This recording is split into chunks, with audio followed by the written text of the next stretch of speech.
Hello students, आज हम चर्चा करने वाले हैं अनुलोम विवाह एवं प्रतिलोम विवाह। विवाह के दो स्वरूप अनुलोम और प्रतिलोम, इनका आज हम अध्ययन करने वाले हैं। तो सबसे पहले हम अनुलोम विवाह को देखते हैं। अनुलोम विवाह जब वर उच्च जाति या वर्ण का एवं वधु निम्न जाति या निम्न वर्ण की हो, तो ऐसे विवाह को हम क्या कहते हैं? अनुलोम विवाह कहते हैं। अर्थात यदि वर की जाति या वर्ण उच्च है और वधु की जाति या वर्ण निम्न है, तो वह विवाह किस प्रकार का होगा? अनुलोम विवाह। ऐसे विवाह अधिकतर ब्राह्मणों में किए जाते थे। याज्ञवल्क्य स्मृति में लिखा है कि ब्राह्मण अधिकतर 4 वर्णों से विवाह कर सकता है, जिसमें स्वयं का वर्ण ब्राह्मण, उसके पश्चात क्षत्रिय, उसके पश्चात वैश्य एवं उसके पश्चात शूद्र। इन चारों वर्णों से ब्राह्मण विवाह कर सकता है, परंतु क्षत्रिय ब्राह्मण से विवाह नहीं कर सकता। वह क्षत्रिय, वैश्य और शूद्र इनसे विवाह कर सकता है। वैसे ही वैश्य 2 ही वर्णों से विवाह कर सकता है। किससे?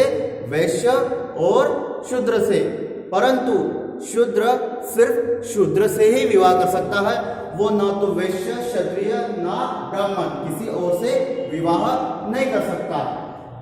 अनुलोम विवाह ऐसा विवाह जिसमें वर का वर्ण या वर की जाति उच्च होती है, परंतु वधु की जाति निम्न होती है। तो ऐसे विवाह को हम किस श्रेणी में लेते हैं? अनुलोम विवाह की श्रेणी में लेते हैं। उसके पश्चात अब हम देखते हैं प्रतिलोम विवाह। इसका बिल्कुल उल्टा। अब जहां पे अनुलोम विवाह में वर का वर्ण या वर की जाति उच्च थी और वधु की जाति निम्न थी, वर से निम्न थी, वर की अपेक्षा निम्न थी, तो वैसे ही अब यहाँ उल्टा हो गया। प्रतिलोम विवाह में यहाँ क्या होगा कि वर निम्न जाति का होगा और वधु उच्च जाति की होगी।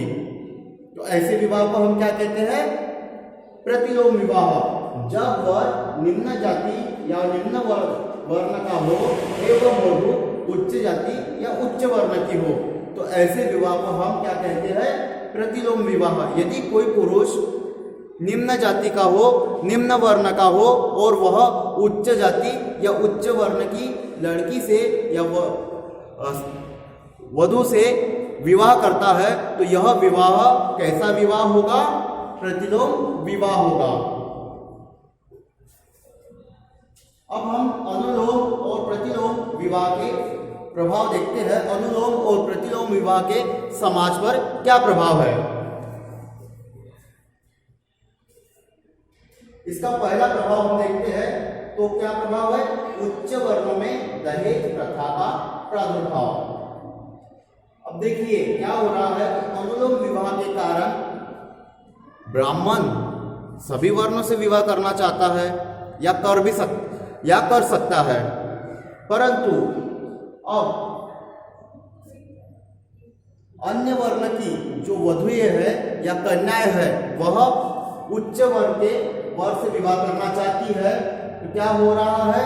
इन्हें बदले में दहेज देना पड़ रहा है, क्योंकि इनका वर्ण उच्च नहीं है, उस वर का वर्ण उच्च है। तो बदले में क्या हो रहा है? दहेज दिया जा रहा है उच्च वर्ण में विवाह करने के लिए, और यह विवाह मान्य भी था।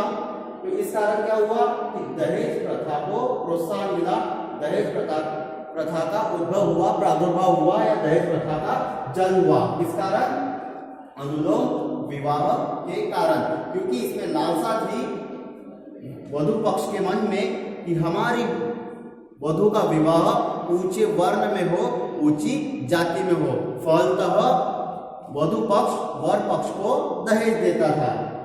फिर उसके पश्चात उच्च वर्ण में बहुपत्नी विवाह। अब क्या हो गया कि भाई विवाह कहाँ करवाना है? उच्च वर्ण में करवाना है, और जिससे क्या होगा? हमारी प्रतिष्ठा में वृद्धि होगी। प्रतिष्ठा में वृद्धि की लालसा सभी के मन में थी और यही लालसा उच्च वर्ण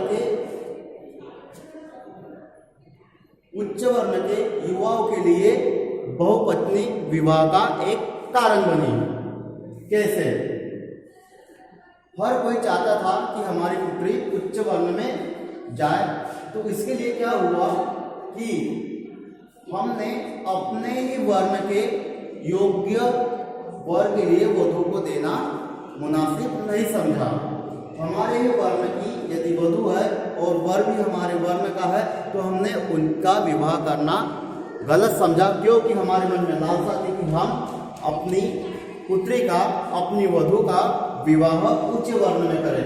तो अब यहाँ क्या हो गया कि उच्च वर्ण का पुरुष डबल विवाह भी करने लगा, द्विपत्नी, बहुपत्नी जैसे विवाह करने लगा। एक ही पुरुष की कई पत्नियां होने लगी। या इससे क्या हुआ? उच्च वर्ण में बहुपत्नी विवाह का प्रचलन हुआ। फिर उसके पश्चात अगला प्रभाव देखते हैं, निम्न वर्ण में कन्या विक्रय। अब सभी लोग अपनी कन्याओं का विवाह उच्च वर्ण में करने लगे। तो भाई निम्न वर्ण में भी तो लड़के थे, निम्न वर्ग में भी तो वर थे, अब उनको भी तो विवाह करना है। जब इनके वर्ण की लड़कियां दूसरे वर्ण, बड़े वर्ण या बड़ी जातियों में विवाह करने लगी, तो अब ये तो निम्न वर्ण या निम्न जाति के हैं, तो इनका विवाह किनसे होगा? अब इनको विवाह करने के लिए अपनी ही जाति या अपने ही वर्ण या अपने से निम्न जाति या निम्न वर्ण की लड़कियों से विवाह करने के लिए भी क्या करना पड़ा? मूल्य देना पड़ा, वधु मूल्य।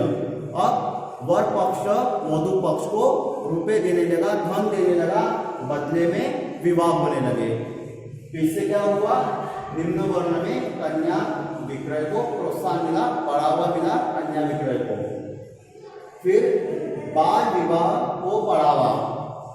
अब हर किसी के मन में लालसा थी कि भाई उच्च वर्ण में विवाह होने भी लगे, उच्च जातियों में विवाह होने लगे, पर अब जो वर पक्ष के लोग हैं उनके मन में एक विचार आया, यदि ऐसा ही रहा तो हमारा बेटा या हमारा पुत्र अविवाहित रह जाएगा। तो इस स्थिति में क्या करें? हम एक काम करते हैं, हम अभी ही हमारे बच्चे का विवाह कर देते हैं। तो क्या होगा?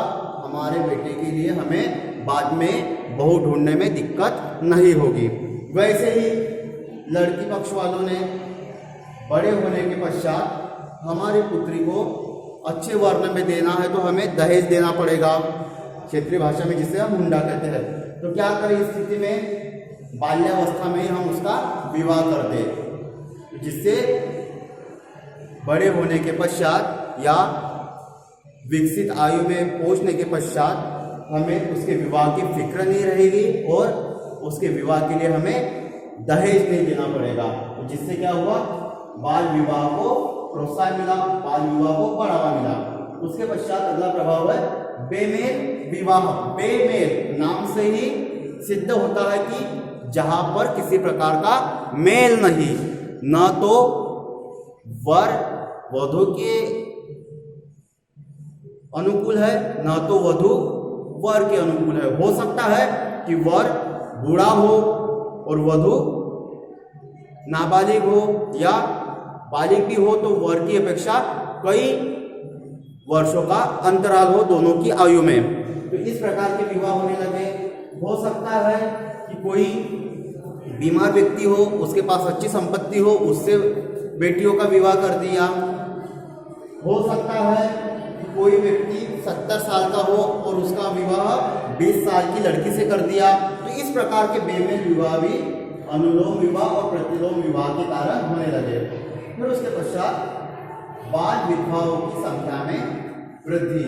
अब बेमेल विवाह होने लगे, बूढ़े से विवाह हो गया, छोटी बच्ची का या नाबालिग बच्ची का, तो क्या होगा? वो बूढ़ा तो एक समय में मृत्यु को प्राप्त हो जाएगा। उसके पश्चात क्या? इस लड़की को आजीवन विधवा बनकर रहना होगा। जिससे क्या हुआ?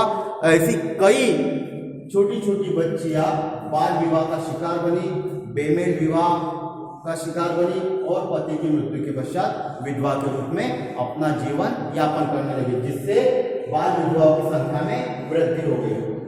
उसके पश्चात है अगला प्रभाव कन्या वध।